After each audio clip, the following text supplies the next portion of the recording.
62వ కీర్తన 8వ వచనాన్ని మనం ధ్యానం చేసుకుందాం. జనులారా, ఎల్లప్పుడూ ఆయన యందు నమ్మిక ఉంచుడి, ఆయన సన్నిధిని మీ హృదయంలో కుమ్మరించుడి. దేవుడే మనకు ఆశ్రయం. మన హృదయాలను దేవుని సన్నిధిలో కుమ్మరించినప్పుడు దేవుడు మనకు ఆశ్రయంగా ఉంటాను అన్నాడు. ఆయన ఆశ్రయ దుర్గంగా మీకు ఉండాలి అంటే ఖచ్చితంగా మీరు ఎవరిని ఆశ్రయించాలట? దేవుడిని. ఎందుకంటే ఆయన సన్నిధిని మీ హృదయంలో కుమ్మరించుకోండి. దేవా, నువ్వు నాకు ఆశ్రయదుర్గంగా ఉండాలని ఎంతమంది ఆశిస్తున్నారు? ఎస్, దేవుడు మనకు ఆశ్రయదుర్గంగా ఉండాలి అంటే ఏం చేయాలంట? ఆయన సన్నిధిని మీ హృదయాలు కుమ్మరించుకోమన్నాడు. ఎవరన్నారు ఈ మాట? హృదయాన్ని కుమ్మరించుకునే మాట ఎక్కడుంది? ఎవరు ఆ విషయం చెప్పి ప్రార్థన చేశారు అంటే హన్నా. 1 సమూయేలు 1వ అధ్యాయం 15-16 వచనాల్లో, నా ఆత్మను యెహోవా సన్నిధిని ఏం చేస్తుందట? కుమ్మరించుకుంటుంది. హృదయాలను కుమ్మరించుకోండి. హృదయంలో ఉన్నదంతా కూడా దేవునికి అప్పగించండి. ఆత్మలో ఉన్నదంతా కుమ్మరించిందట. మీ పాత్రలో ఉన్న నీళ్ళన్నీ కూడా మరొక పాత్రలో మీరు ఎలా అయితే దిమ్మరించి కుమ్మరిస్తారో, అలాగా నీ హృదయంలో ఏదైతే ఉందో ఆ భారము, నీ మనసులో ఉన్న ఆలోచనలు, నీ ఉద్దేశములు దేవుని సన్నిధిలో కుమ్మరించండి. మరి దేవుడైన ప్రభు ఆయన ఎందు విశ్వాసం వచ్చిన వారికి ఆయన ఆశ్రయదుర్గంగా ఉంటున్నాడు. Is going to protect you and provide all your needs when you pour out your spirit. నీ ఆత్మను దేవునిలో కుమ్మరించినప్పుడే ఆ పని జరుగుతుంది.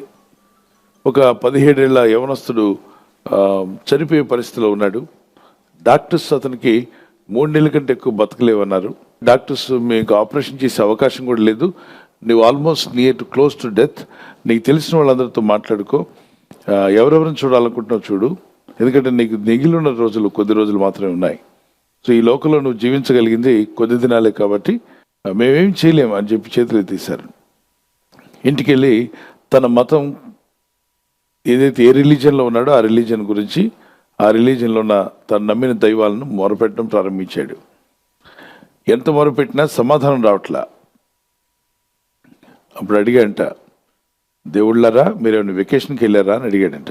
మీ భక్తుడిని నేను ఇంత భక్తి చేస్తున్నాను, నేను చిన్నతనం నుండి మీ భక్తిలో పెరిగాను, మీ అడుగుజాడలో నడుచుకున్నాను, నాకు 17 ఏళ్ళు, తాగుడు అలవాటు లేదు, తిరిగే అలవాటు లేదు, నాకు తెలిసి నేనేం పాపాలు చేయలేదు, మరి ఏంటి నేను చనిపోతానని చెప్తే ఇంత మొరపెట్టుకున్నా మీరు నాకు జవాబు చెప్పట్లేదు, ఇక నాకు అంతమేనా? చావు నీ చావు నువ్వు చా అన్నట్టుగా వదిలి కోరుకున్నారా? మీరేమైనా వెకేషన్కి వెళ్ళారా? మరి నా మాటకి జవాబు లేదు. ఎంతసేపు నేను మొత్తుకోవడమేనా? మీరు నాకు జవాబు ఇవ్వరా? నా మొక్కుబడి బాగాలేదంటే మరి చెప్పొచ్చు కదా, ఇదిగో ఇలా చేయకూడదు ఇలా చేయాలని. దేనికి ఏమీ చెప్పకుండా మౌనంగా ఉన్నారు ఎందుకని? అలాగే అతను నమ్ముకున్న ఆ రిలీజన్లో ఉన్న వాళ్ళు వచ్చి అతను పలకరించడం అన్ని మానేశారు. ఎందుకంటే అతనికి అంటువ్యాధి. అతను దగ్గినా తుమ్మినా మాట్లాడినా తన నోటి నుండి వచ్చేటువంటి ఆ లంగ్స్ నుండి వచ్చే ఈ ట్యూబర్కులోసిస్ అనేటువంటి ఈ వ్యాధి క్రిములు 1000s వస్తూ ఉన్నాయి. కాబట్టి ఇంటి వాళ్ళు కూడా దూరంగా వెళ్ళిపోయారు. అటుగా వెళ్తున్నటువంటి ఒక స్కూల్ స్టూడెంట్ బైబిల్ తీసుకొచ్చి ఇచ్చి, యేసు మీరు బాగాలేదని విన్నాను, మీకు అనారోగ్యం అని విన్నాను, ఈ బైబిల్ చదవండి అని చెప్పిస్తే, నేను క్రైస్తవుడిని కాదు, I don't know this religion, నేను నా రిలీజన్లోనే ఉంటాను, నా మతంలోనే ఉంటాను, చచ్చినా నా మతంలోనే చనిపోతాను, కానీ నేను మాత్రం క్రిస్టియానిటీలోకి అని చెప్తే, అప్పుడు ఆ స్టూడెంట్ చెప్పింది, క్రిస్టియానిటీలోకి రమ్మని నేను పిలవట్లేదు, కానీ క్రీస్తుని రమ్మని పిలవండి. క్రీస్తు ఇలాంటి వారు అనేకులను బాగు చేశాడు. జీసస్ని నమ్ముకోండి అంటే, Jesus or no Jesus, please get out from here, ఇక్కడ నుండి వెళ్ళిపో, నువ్వు యేసు ప్రభు గురించి నాకు చెప్పొద్దు అని చెప్పాను. నేనే చావు బతుకులో ఉన్నాను, మళ్ళీ వచ్చి యేసు ప్రభు గురించి నాకు చెప్తా వింటానండి. అలా కాదండి, మళ్ళీ 2వ రోజు వచ్చినప్పుడు ఒక్కసారి ఆ పరిశుద్ధ గ్రంథంలో యేసయ్య గురించి చదివి మీరు ప్రార్థన చేయండి. ఎంతోమంది రోగుల్ని యేసు ప్రభు వారు బాగు చేశారు, మరి మిమ్మల్ని కూడా బాగు చేస్తారు, నాకు విశ్వాసం ఉంది, నీకుంటే ఉండొచ్చమ్మా, నాకు లేదు, వెళ్ళిపోమని చెప్పన్నాడు. మళ్ళీ 3వ రోజు వచ్చి ఆ బైబిల్ అక్కడ పట్టుకొని చదవమని చెప్తే చదవట్లేదు. అప్పుడు ఈ స్కూల్ స్టూడెంట్ ప్రార్థన చేసింది. ఏమనంటే ఏడుస్తూ కన్నీళ్లతో, ప్రభా ఈ ఆత్మను రక్షించు, ఈ అన్నయ్య చనిపోయేలా ఉన్నాడు, ఇతని ఆత్మను ఏం చేయాలి మీరు రక్షించండి అని కన్నీళ్ళు వస్తుంటే ఈయన షాక్ అయ్యాడు. నా బంధువులు నా దగ్గరికి రావట్లేదు, నా మతస్థులు నా దగ్గర రావడం మానేశారు, వాడికి అంటువ్యాధి ఉందంటే అంటుకుంటుంది, వాడి దగ్గరికి వెళ్ళకండి అని చెప్పి అందరూ దూరంగా ఉన్నారు. ఈ అమ్మాయి ఎవరో తెలీదు, ఏం రిలీజన్ గురించి నాకు అసలు తెలీదు, మళ్ళీ కళ్ళంటే ఏం వస్తున్నాయి, కన్నీళ్ళు వస్తున్నాయంటే ఎంతో ప్రేమతో ప్రార్థన చేస్తున్నట్టున్నారే, నా ఆత్మ మీద వీళ్ళకి ఇంత ప్రేమ ఏంటి? నా ఆత్మ పట్ల నేను చనిపోతుంటే నా ఆత్మ పట్ల వీళ్ళకి ఇంత ప్రేమ ఏంటి? అమ్మా నువ్వు ఏడవద్దు, నీ కన్నీటిని చూసినప్పుడు నువ్వు ఎంతో ప్రేమతో నా కోసం ప్రార్థన చేస్తున్నావు. ఓకే, నీ ప్రభు క్రైస్తవుల మధ్యలో యేసు ప్రభు వారు ఇంత ప్రేమ పెట్టాడా? ఓకే, నీకోసం నేను చదువుతానులే బైబిల్ అని చెప్పి ఆ బైబిల్ ఎక్కడి నుంచి చదవమంటావు అంటే ఆదికాండం తీసుకున్నాడు. అప్పుడు అన్నది ఆదికాండం నుండి ప్రకటన గ్రంథం వరకు చదవాలంటే మీకు డేట్లు సరిపోవు, మీకున్నది ఎంత? 3 నెలలే, కొద్ది రోజులే ఉన్నాయంటున్నారు. కాబట్టి మీరు ఎప్పుడు కంప్లీట్ చేస్తారు? చేయలేరు. కాబట్టి మీకు వేరే విధంగా చెప్తానంటే మరి ఎక్కడి నుండి చదవమంటే న్యూ టెస్ట్మెంట్ అంటే కొత్త నిబంధన మత్తయి సువార్త నుంచి చదవండి అని చెప్తే నేను తప్పనిసరిగా చదువుతాను. తీస్తే అబ్రహాం ఇస్సాకును కనని, ఇస్సాకు యాకోబుని కనని, యాకోబు కరెండు అని ఉంటే ఆయన బైబిల్ మూసేశాడు. రెండో రోజు ఆమె వచ్చి అడిగింది, తర్వాత రోజు బైబిల్ చదివారా అంటే అదేంటమ్మా నేను చావు బతుకులో ఉన్నాను, నేను అబ్రహాం ఇస్సాకుని కంటే నాకేంటి, ఇస్సాకు యాకోబుని కంటే నాకేంటి, అసలు ఇది బైబిలేనా, ఇదేం గ్రంథం, చదవడం కనడం ఏంటి అంటే కన్య అయిన మరియ యేసుని కనెను అని ఉంటుంది. ఒక బిడ్డను కుమారుని కని యేసు అని పేరు పెట్టిన ఆయన నిన్ను బాగు చేస్తాడు అని చెప్తే ఈయన నన్ను బాగు చేస్తాడు అని చెప్పి చదవడం ప్రారంభిస్తే ఈ 4వ అధ్యాయంలో యేసు ప్రభువారు అంటే 40 రోజులు ఉపవాస ప్రార్థన తర్వాత 40 దినాలు ఉపవాస ప్రార్థన తర్వాత ప్రభు అద్భుతాలు ఆశ్చర్యాలు జరిగిస్తున్నాడు. మత్తయి సువార్త 4వ అధ్యాయం 21, 22, 23 వచనాల్లో, లూకా సువార్త 4వ అధ్యాయం 40వ వచనంలో, మార్కు సువార్త 1వ అధ్యాయం 15 నుండి మరి 42వ వచనం వరకు అనేకమైన అద్భుత కార్యాలు. రోగులను స్వస్థపరుస్తున్నాడు, కుష్ఠరోగులు బాగవుతున్నారు, గుడ్డి వాళ్ళు బాగవుతున్నారు, కుంటివారు బాగవుతున్నారు, అన్ని రకాల చాంద్ర రోగులు బాగవుతున్నారు, పక్షవాతం కలిగే వారు బాగవుతున్నారు. ఈ మాటలన్నీ చదువుతున్నప్పుడు అసలు దేవుడు అంటే ఇలా ఉండాలి. ప్రజల్లో ఉన్న బాధలు అర్థం చేసుకుని ఏం చేస్తున్నాడు? గట్టి చెప్పండి. బాగు చేస్తాడు. దెయ్యాలను ఎలగొడుతున్నాడు. ఈ దేవుడు ఏంటి స్పెషల్గా ఉన్నాడు? ఈయనంతా మనుషుల మధ్యలోకి వస్తున్నాడు, మనుషుల్లో ఉన్న కష్టాలన్నీ తీసేయడానికి, మనుషులు ఉన్న బాధలన్నీ అర్థం చేసుకుంటున్నాడు, తొలగిస్తున్నాడు. ఎక్కడెక్కడైతే స్వస్థత ఉందో అక్కడ ఆ బైబిల్ మీద చేతులు పెట్టి, ఓ ప్రభువా నన్ను కూడా ఏం చేయాలి? స్వస్థపరచండి, నిన్ను ఆశ్రయిస్తున్నాను. ఈరోజు మనం అదే వాగ్దానం తీసుకున్నాం, నిన్ను ఆశ్రయిస్తున్నాను దేవా, నన్ను స్వస్థపరచు. కీర్తన 62, 8వ వచనంలో ఏమన్నాడు? మనుషులు నమ్ముకున్నట్టుగా దేవుడిని నమ్ముకున్న నీవు దేవుడిని ఆశ్రయించాలి. దేవుడు నీకు ఆశ్రయదుర్గంగా ఉండాలంటే ఖచ్చితంగా నీ హృదయం దేవుని సన్నిధిలో ఏం చేయాలి? కుమ్మరించాలి. ట్రై చేశాడు. ఓ యేసు ప్రభువా, మరి వారందరిని బాగు చేశారు కదా, నీ ఎద్దుకు నేను ఎలా రావాలి? నేను రాలేను, నువ్వు ఎక్కడో ఉన్నావు, కానీ ఇదిగో నా హృదయాన్ని కుమ్మరిస్తున్నాను, నా గదిలో ఉండి నా హృదయాన్ని కుమ్మరిస్తున్నాను, నాకు సహాయం చేయవా అని ప్రార్థన చేశాడు. వారిని బాగు చేస్తావు, నువ్వు నన్ను కూడా ఏం చేస్తావు? బాగు చేస్తావు. నువ్వు బాగు చేసే దేవుడు అని దేవుని దగ్గర మొరపెట్టుకున్నాడు, ప్రార్థన చేశాడు. బైబిల్ చదవడం ప్రారంభించిన కొద్ది రోజులుగా ఉన్నది, చనిపోతానని కనుక ఒక రోజుకి 30 అధ్యాయాలు చదివాడంట. తర్వాత 40 అధ్యాయాలు చదివాడు. 30, 40, 60 చదవడం ప్రారంభించాడు. చదువుతూ ఉండగా దినదినము చదివేటప్పుడు విశ్వాసం పెరిగిపోయిందట. విశ్వాసం ఎంతగా పెరిగిందంటే మళ్ళా బైబిలే చదవాలి అనే మనసు వచ్చేసింది. అయితే ఈ చదువుతున్నప్పుడు అంతకుముందు దగ్గు వస్తాయి, దగ్గినప్పుడు అంతా భయం వేసేది. ఆ గోడ వైపు దగ్గినప్పుడు రక్తం కనిపించేది.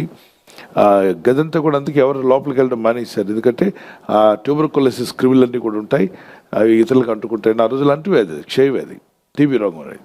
ఇప్పుడు బైబిల్ చదువుతూ వెళ్తూ యేసుప్రభుని వేడుకుంటూ ఉండగా దగ్గు రావడం ఆగిపోయింది. దేవునికి స్తోత్రం కలుగును గాక.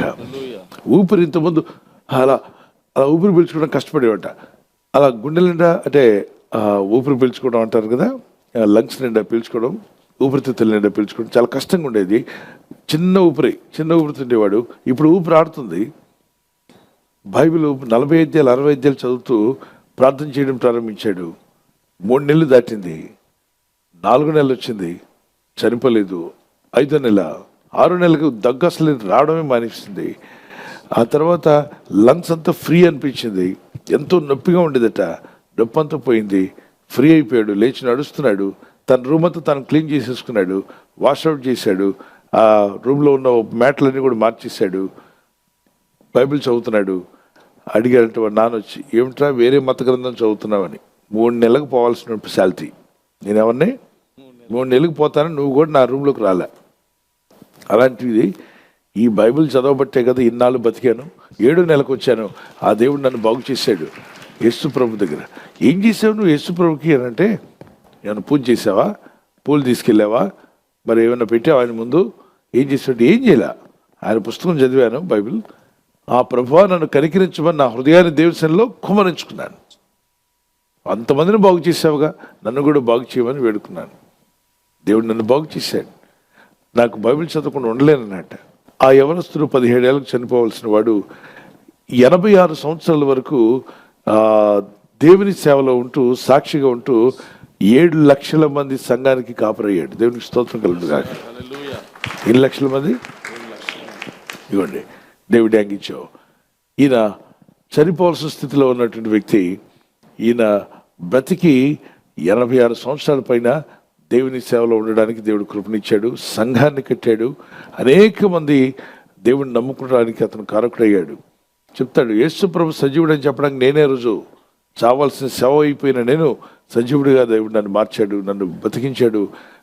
ఆ తర్వాత ఎన్నో అద్భుతాలు దేవుడు జరిగించాడు వారి జీవితాల్లో. ఈరోజు నేను మీతో చెప్తున్నాను, మీ హృదయాన్ని కుమ్మరించుకోండి. మన ఆశ్రయదుర్గమైన దేవుని సన్నిధిలో మన హృదయాన్ని కుమ్మరించుకోవడానికి సిద్ధంగా ఉన్న వారి చేతులను పైకి ఎత్తగలరా? ప్రార్థన చేద్దామా? ప్రభువా, నీ సన్నిధిలో నా హృదయాన్ని కుమ్మరించుకుంటున్నాను. నీ సహాయం నాకు దయచేయండి. నీ చిత్తం నాలో నెరవేర్చండి. Lift up your hands to God and start praying to God. Just kneel down if you can kneel down. నా హృదయం నీ సన్నిధిలో కుమ్మరిస్తున్నాను ప్రభువా. నీ సహాయం నాకు దయచేయం. నీ దయ చూపండి ప్రభువా. నీ కృప చూపునైనా. Let everyone be filled with the presence of God in Jesus' name. యేసు నామములో ప్రతి ఒక్కరు దేవుని ఆత్మచేత నింపబడుదురు. The presence of God come upon all the God children wherever they are praying. ఎక్కడ నుండి ప్రార్థన చేస్తున్న బలమైన సన్నిధితో ప్రభువా మీరు దిగిరమ్మని ప్రార్థిస్తున్నాను. Everybody praise the Lord and speak in tongues. ప్రతి ఒక్కరు కూడా దేవుని స్తుతిస్తూ అన్ని భాషలతో ప్రార్థన చేద్దాం. Every heart be filled with the presence of the Holy Spirit. ప్రతి ఒక్కరి హృదయం దేవుని సన్నిధితో నింపబడును గాక. Receive anointing of God. దేవుని అభిషేకాన్ని పొందుకోండి. Be filled with the power of the Holy Spirit. పరిశుద్ధాత్మ శక్తితో Be నింపబడండి. anointed in the name of Jesus. యేసు నామములో మీరు అభిషేకించబడండి. ప్రభు నిన్ను విడిపిస్తున్నాడు. దేవునికి స్తోత్రాలు చెప్పు. The Lord is setting you free right now. యేసు నామములో మీరు విడుదల He పొందుకోండి. is healing you right now in Jesus' name. స్వస్థపరచబడుతున్నారు యేసు నామములో. Many of you in online, you are receiving healing in Jesus' name. అనేక మంది మీరు ఆన్లైన్ లో ఉన్నారు. యేసు నామములో మీరు స్వస్థత పొందుకున్నారు. As you pour out your heart and pray, దేవుని ఆత్మ సన్నిధిలో మీరు ఆత్మను the hand of God is healing you. దేవుని చెయ్యి మిమ్మల్ని స్వస్థపరుస్తుంది. Oh Lord, thank you Father for healing your people. ప్రభువా నీ ప్రజలు మీరు స్వస్థపరిచినందుకు నీకు స్తోత్రం. Complete healing in Jesus' name. యేసు నామములో సంపూర్ణ స్వస్థత కలుగును గాక. No more doubt. అనుమానమే లేకుండా. Let miracles happen. అద్భుతాలు జరుగును గాక. Wonders happen. ఆశ్చర్యాలు జరుగును గాక. In Jesus' mighty name we pray. యేసు శక్తిగల నామములో ప్రార్థిస్తున్నాం. All the glory, honor and praise to you, King of Kings, Lord of Lords. సమస్త స్తుతి ఘనత మహిమ ప్రభావం రాజులు రాజు అయిన ప్రభువానికి చెల్లును గాక. మహిమ చెల్లిస్తూ గట్టిగా దేవునికి స్తోత్రాలు చెప్పగలరా? స్తోత్రం స్తోత్రం. Thank you Father. Thank you. ఎవరైతే బర్త్డే జరుపుకుంటున్నారో happy birthday to you. Many more returns of the day. May the Lord continue to bless your life with a long life. ప్రభు మిమ్మల్ని దీవించి వర్ధిల్ల చేసి ఆశీర్వదించి కాపాడును గాక. ఆమేన్. మీకు ఇచ్చిన వాగ్దానం 2 Chronicles chapter 20:17. 2 దినవృత్తాంతం 20:17. యెహోవా దయచేయు రక్షణను మీరు చూచెదరు. భయపడకుడి, జడికుడి. Stand firm and see the deliverance the Lord will give you. The Lord is going to give you a great deliverance. You will just stand and see in prayer. ప్రార్థనలో ఉంటూ మీరు వాటిని పొందుకుందరు గాక. May happy birthday to you. Many more returns of the day. May the Lord continue to bless you. Anniversary జరుపుకునే వారికి happy anniversary. Many more returns of the day. ప్రభు రాకడ ఆలస్యమైతే silver jubilee, golden jubilee, platinum జరుపుకునే కృపా దంపతులని మీకు దేవుడు దయచేయను గాక. మీరు ఆదర్శ దంపతులుగా ఉండి యేసుక్రీస్తు ప్రభు యొక్క గుణగణాలు లోకానికి ప్రచురపరిచేవారుగా ప్రేమానురాగాలు ప్రభు మీకు దయచేయను గాక. లవ్ అండ్ ఎఫెక్షన్ మీ మధ్యలో అది అధికమవును గాక. ఆమేన్. మీకు ఇచ్చిన వాగ్దానం నెహెమయా చాప్టర్ 8:10. ఆ నెహెమ్యా 8:10 చూద్దాం. యెహోవా యందు ఆనందించడం వల్ల మీరు బలమందుదురు. దుఃఖపడకుడి అని ముందు లైన్లో ఉంటుంది. దుఃఖపడకుడి, యెహోవా యందు ఆనందించడం వలన మీరు బలమందుదురు. ఇక దుఃఖపడింది చాలు. ప్రభులో ఆనందించండి, స్తుతించండి, ప్రార్థించండి. భారం ఆయన మీద మోపండి. కన్నీళ్లతో ప్రార్థిద్దాం. ప్రార్థన అయిన తర్వాత ఇక ఆనందిద్దాం. ప్రభు జవాబిస్తాడని. Joy of the Lord is your strength. Joy of the Lord is your strength. Amen. God bless you.